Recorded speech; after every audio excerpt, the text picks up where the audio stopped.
Please welcome from the Southwest Section, PGA owner and operator of the Augusta Ranch Golf Club in Mesa, Arizona, candidate for PGA Secretary, Don Ray. Appreciate it. Well, we were laughing. This is like working the first tee with Larry Startzel, right, on a major. I remember on the board, you're so nervous when you get on that first tee with Larry. I just wanted to start, welcome to Atlanta. I'm excited about this, and I'm excited about sharing why I want to be the Secretary of the PGA of America. Now, there's three things I want to cover today. One is serving the member through an idea I call PJ.leadership. The second one is leading the business of the game, right? With our marketing assets, our technology that we have, even our relationships, right? And making sure the PGA member has some resources, some things that can help them make money at their clubs. And then finally, protecting our industry. And there's some damaging legislation out there, right, that could really affect us. So what are we going to do? Should we be on the forefront of that? Well, the why of everything I'm going to talk about today is this poster.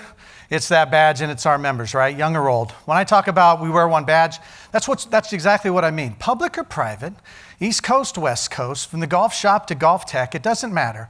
We wear one badge, and I want to focus on that. Well, I have to tell you how I got here. Two men.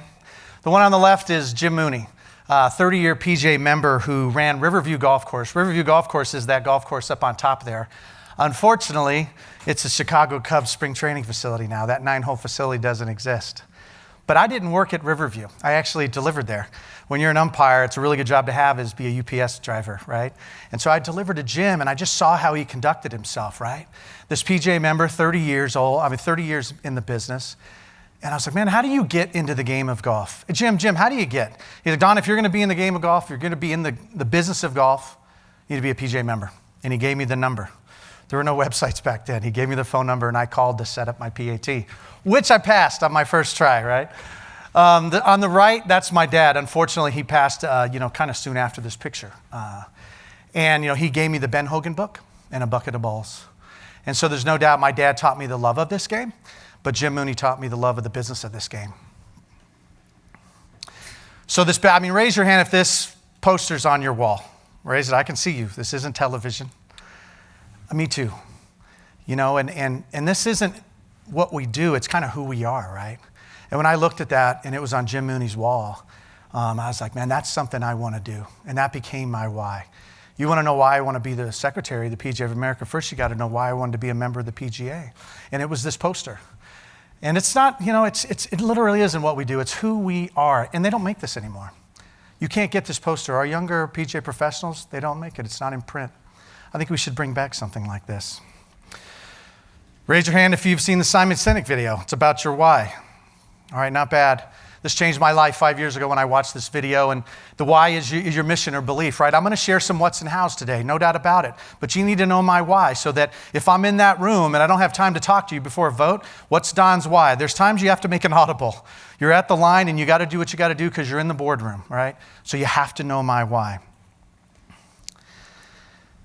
So what is my why of serving the member? Take a minute to read this quote, if you can. So most people do not listen with the intent to understand. They listen with the intent to reply. They're either speaking or preparing to speak. They're filtering everything through their own paradigms, reading their autobiography into other people's lives. Has this ever happened to you? Have you ever done it? I think I have done it. But I think as a good leader, you need to ask questions and you need to listen. And you need to learn from what you're listening. You don't just check the box when you're listening. You're actively listening in that listening pose, right? Like some of you guys are right now.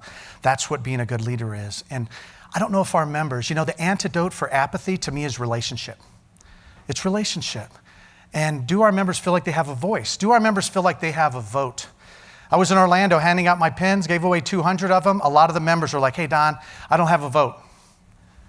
And it didn't register until later. Wow, they they don't think they have a vote. No wonder apathy is an issue in the PGA of America right now.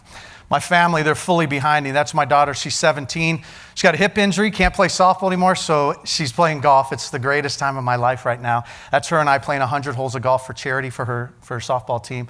Upper left, that's me playing in the father-son with my dad and my son, who's 28 years old, Donnie the third. And then, of course, Karen and Katie. That was actually taken at the meeting, just in November. Karen and I have been married 21 years. They've seen me, right, through everything I've done at Augusta Ranch, at Eagle Mountain, on the NGCOA board, on the Southwest section board, and on the national board. They know how my heart's in it.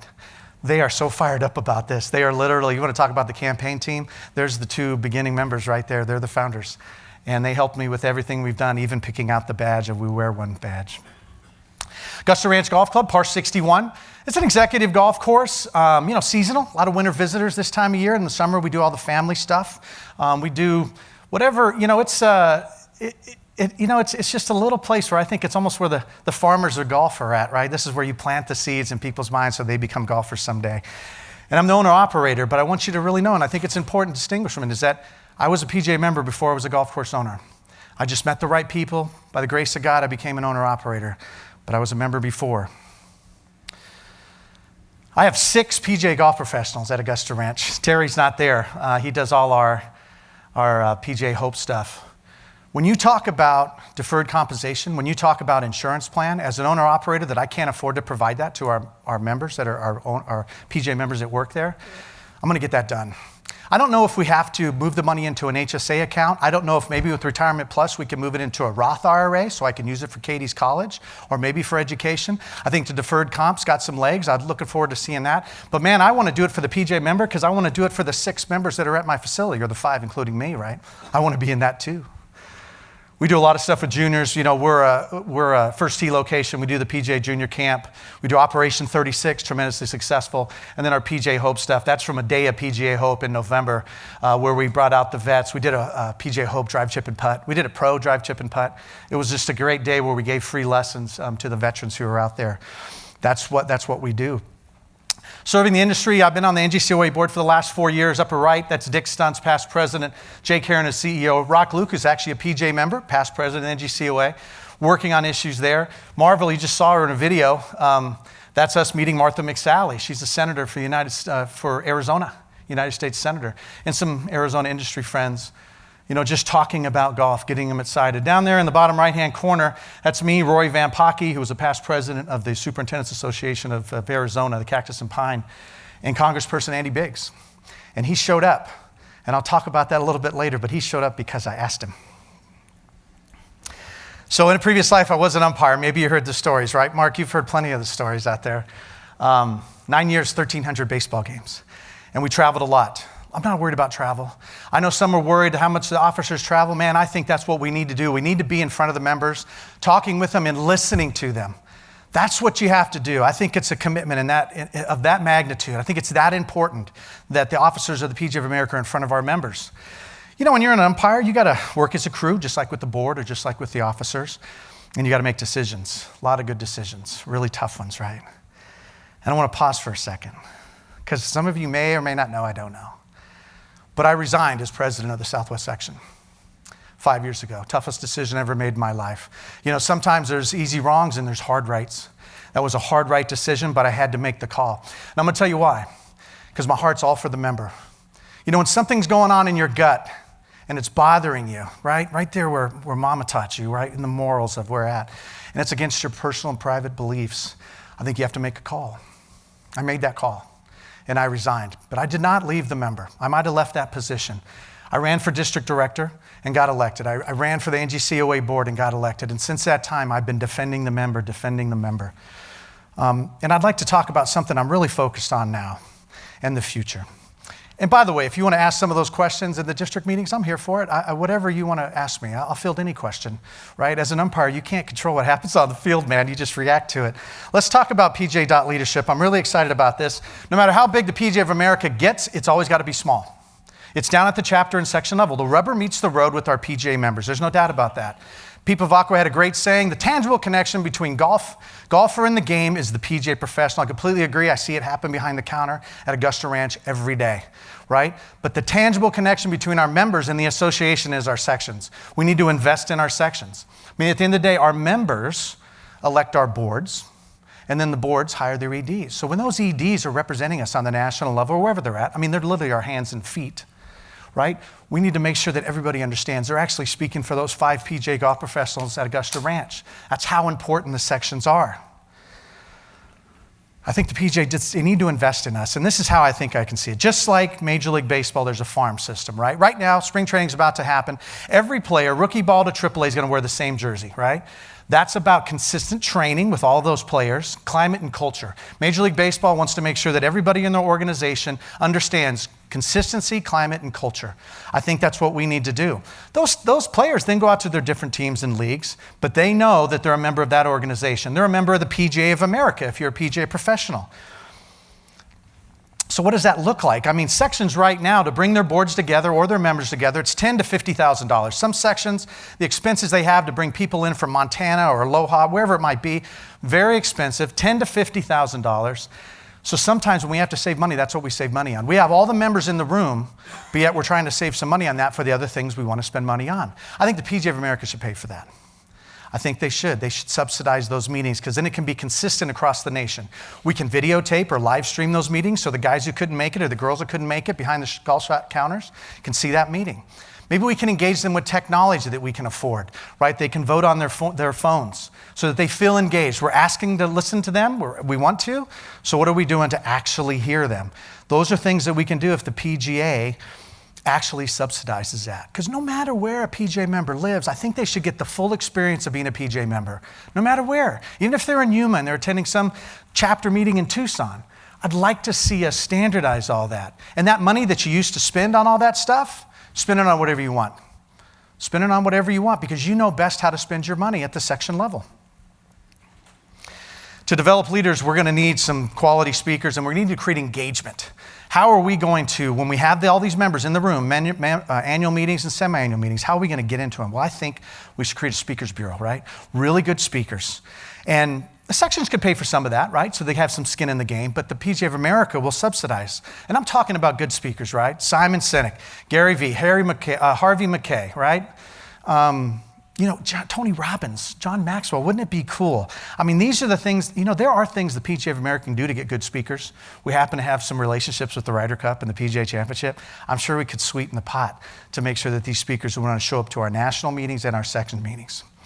PJ.Coach, we all know it's a great app. Susie just talked about it. It's awesome, great website. PJ.Leadership would be for leaders. I love the PJ Lead program. I'm taking it to another level. I think PJ Leadership, it will be an app or a website, short little videos, talking to our members about being good leaders in their communities, in their businesses, and also for all of us in the room when we're in board meetings. How about some short videos on Robert's Rules of Order? Right? Being a good board member, how to be a president, chair of a committee. What's the role of the ED?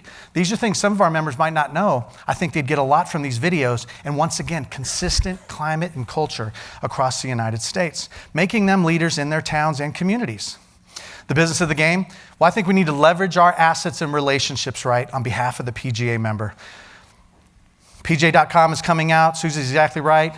We need to make sure we get PJ.com to PJ.Coach to PJ member. How is that going to happen? When I chaired that committee, man, we wanted to make sure this happens. I hear it's going to happen later in this year. The sooner the better, because I think this is how we're going to drive rounds and revenue to our PGA golf professionals. At the end of the day, we also have to have videos. I'm excited what Susie said about, the Health Channel and things like that.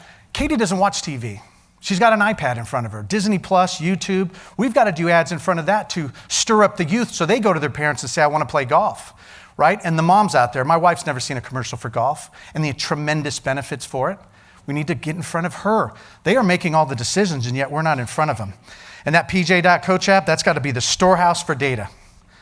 The PGA member will control that. Your student lockers, all the things that we're going to do in PJ.Coach 2.0, 3.0, I want to be sure that I'm an officer so I can make sure this happens because I know what it's going to do for Augusta Ranch and all the courses like me. I also know what it's going to do for private clubs. Because high tide raises all ships. If we're healthy as an industry, everybody's healthy. And this is what I'm excited about, but we have to make that happen.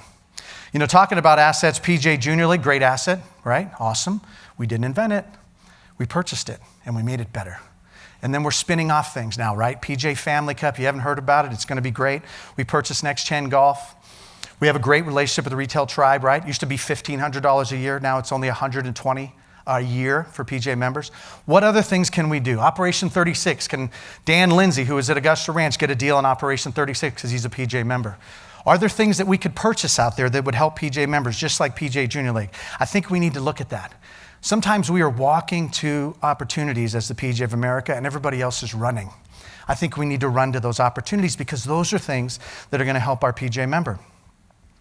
And by the way, our strategic why for all of this, the end game, has to be direct to consumer.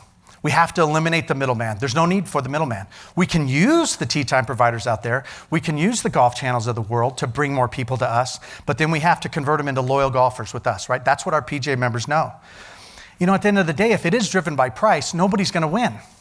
But what are we best at as PGA members? What's our DNA? We build memories. We build experiences. We build relationships. Those are intangible things that we're really good at, and that's how direct-to-consumer will work, because it's not going to be about price. It's going to be about family. It's going to be about fitness. It's going to be about fun. It's going to be about forever. You're going to be playing this game with your family for the rest of your life. That's the direct-to-consumer.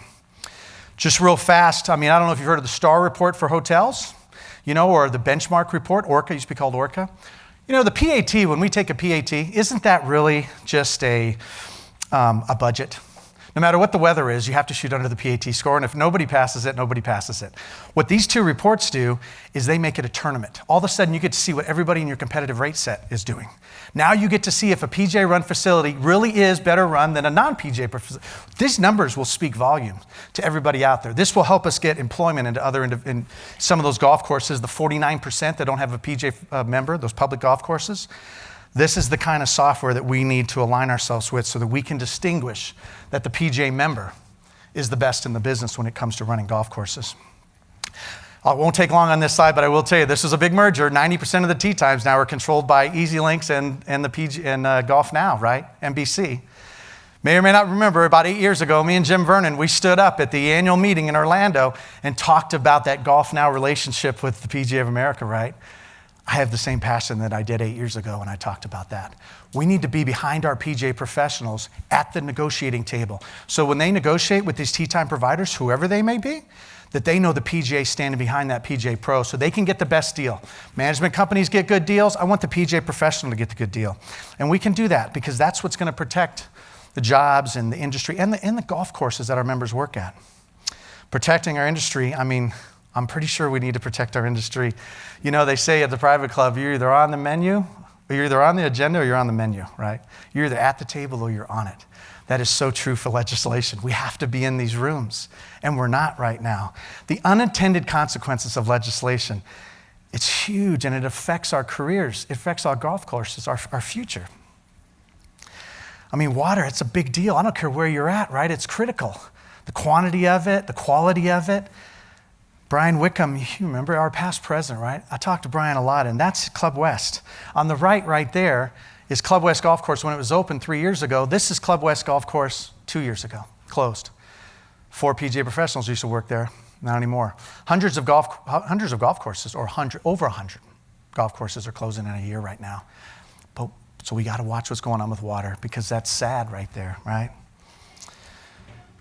Sales tax, what happened in Kentucky, right? There was sales tax on either a for-profit or not-for-profit private club. It was too late. We couldn't change it. We need to be in that room. What about gift cards? What about refundable deposits? There's big management companies right now really worried because they got a boatload of money on the books of refundable 30-year deposits. Are we going to help them? Now, I'm not saying we have to do it ourselves. There are other associations that focus on this and specialize in it. We need to align ourselves with those associations so we're protecting the member. California's AB5. Can you work 40 hours in the shop and then teach on the range off the clock? You can't in California anymore. But Kessler and Tom Addis, Len Dumas, they're working on behalf of all of us PGA members in California to say, hey, can we carve out golf? I know you didn't mean to hurt the golf professionals, but you did when you passed California AB5. This is a big deal. How about the Met, New Jersey, Philly section? Man, did they come together, PGA members, and said, you know what, you're not going to have property tax based on a golf course best use, like it's homes when it's a golf course.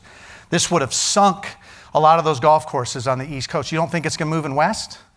I don't think they beat it yet in New York. They beat it for a year, but it'll be back. What are we going to do? How can we help those sections? National Golf Day, why aren't we there? I know some of our senior leaders are there, but the GCSA is there, the CMA is there, the NGCOA is there. Our members need to be there. I think all the presidents of every section should meet in DC and attend National Golf Day. We'll do a leadership summit with all of them, and then we'll sign them up for We Are Golf, which sets up all the legislator meetings. Let me tell you what legislators think about. They talk about constituents. They want to talk to people who voted for them. And believe me, I've been in those rooms, and they like the managers, they like the superintendents, they like the owners, but they really love the golf pros. When I was talking to Congressperson Andy Biggs, and he was showing me his grip because he says he sliced it, obviously just a little rotation, and he said, what can I do for you, Don? I said, can you come out to Augusta Ranch on November 11th and speak at my Day at PGA Hope event? And he said, yes. That's the power of what we have. But we're not in those rooms talking to the legislators at We Are Golf. We can do it locally too. Don't get me wrong. Those state assemblymen and legislators, congresspersons in your state, they're just as important to what we're trying to do for the PGA of America. We Are Golf's coming up May 6th. Will you be there? Will the PGA be there? I'm going to be there.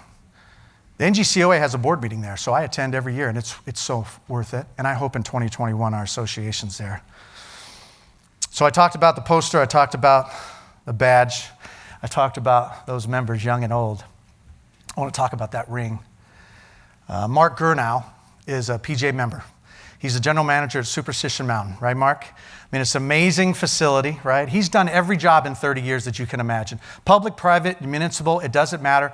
And Superstition Mountain has hosted LPGA events, Champions Tour events, they've done it all. So I'm meeting with Mark because I met with every board member in the Southwest section individually, right? And he shows me this ring. And he goes, Don, my wife gave me this ring 3 months before I was a PGA member. And I wouldn't wear it until I was a PGA member. So it sat. And then he became a PGA member and he put it on his finger. And he hasn't taken it off. I wish you could see that ring on his finger. It's worn. He's been wearing it for 30 years. He loves the PGA. And he told his wife, when I'm buried, I want that ring on my finger. What are we doing with PGA? Is the antidote for apathy relationship? Man, I think so. When I talk about We Wear One Badge, that's where I want to bring us all together. East Coast, West Coast, Golf Tech, Golf Shop, it doesn't matter. We wear one badge. There's no doubt inviting is different than welcoming. There's no doubt that lunch meetings or annual meetings are different than conference calls. We can do that. Our members want a voice, man. They want to be heard. I've talked to so many in the last 60 days. Hell, the last 20 years of my life I've been talking to PGA members. They want to be heard. I want to travel this nation. I want to travel this nation as one of your officers talking to every PGA member, every single one of them, and I want to listen to them. I want to be that Stephen Covey. I want to listen to them and know that they're being heard so that we can make a difference in their lives. I want to give them retirement. I want to give them health insurance, but I want to talk to them. I'm excited about that because, listen, at the end of the day, I'm not going to get fired. I own Augusta Ranch. There's no risk on my part other than not doing a good enough job as your officer, and I'm telling you, I'm going to work hard to make sure I do it. I want that to be my job. I'll literally dedicate all of my time to do that. So remember, there's 3 things. I want to serve the member with PGA.leadership, changing the climate and culture from the ground up of our association, getting down into where our rank and file members are, where the rubber meets the road. Being leaders in the business of golf. God, we have so many marketing assets and technologies. There's things we can do that we can lead the industry and really give our PGA members the resources they need to be successful. And protecting our industry. There's so many unintended consequences to this legislation, and we'd ought to be in those rooms. I'm done talking about me. The best part of the next 24 hours is I'm going to talk to you. Whether it's in the district room later today or tomorrow with your sections, I'm going to ask you a bunch of questions, and please ask me a bunch. That's what I'm about, asking, listening, learning, and then I'm going to respond after that, right? So that's the most important part of this 24 hours that we have together is I want to hear from you. That's the kind of leader I am. That's the kind of leader I want to be, and that's the kind of secretary and officer of the PGA of America I want to be. So I'm asking for your vote. I'm asking for your support. I'm asking to let me help those PGA members because, man, I am way better in person than I am on paper. If I can get in those meetings, I know we can fire up all PGA members. Remember, we wear one badge. Thank you.